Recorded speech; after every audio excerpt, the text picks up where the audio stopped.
सदर और वज़ीर आज़म समेत सियासी क़यादत ने यौम सियाह के मौके पर कश्मीरियों से इज़हार यकजहती किया है। तहरीक आज़ादी कश्मीर के लिए सिफारती, इखलाकी और कानूनी जिम्मेदारियां भरपूर तरीके से अदा करने का आज़म भी दोहरा दिया गया। सदर आसिफ अली ज़रदारी और वज़ीर आज़म शहबाज शरीफ ने कहा कि भारतीय अफवाज का श्रीनगर में दाखिला बैनुल-अक़वामी क़वानीन की खुली खिलाफ वर्जी है। आलमी बरादरी और अक़वाम मुत्तहिदा भारत को इंसानी हुकूक की संगीन खिलाफ वर्जियों पर जवाबदेह ठहराए। उन्होंने भारतीय मज़ालिम के सामने डटे रहने वाले कश्मीरियों को सलाम पेश किया।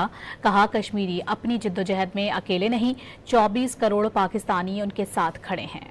सदर और वज़ीर आज़म समेत सियासी क़यादत ने यौम सियाह के मौके पर कश्मीरियों से इज़हार यकजहती किया है। तहरीक आज़ादी कश्मीर के लिए सिफारती, इखलाकी और कानूनी जिम्मेदारियां भरपूर तरीके से अदा करने का आज़म भी दोहरा दिया गया। सदर आसिफ अली ज़रदारी और वज़ीर आज़म शहबाज शरीफ ने कहा कि भारतीय अफवाज का श्रीनगर में दाखिला बैनुल-अक़वामी क़वानीन की खुली खिलाफ वर्जी है। आलमी बरादरी और अक़वाम मुत्तहिदा भारत को इंसानी हुकूक की संगीन खिलाफ वर्जियों पर जवाबदेह ठहराए। उन्होंने भारतीय मज़ालिम के सामने डटे रहने वाले कश्मीरियों को सलाम पेश किया। कहा, कश्मीरी अपनी जिद्दोजहद में अकेले नहीं, 24 करोड़ पाकिस्तानी उनके साथ खड़े हैं।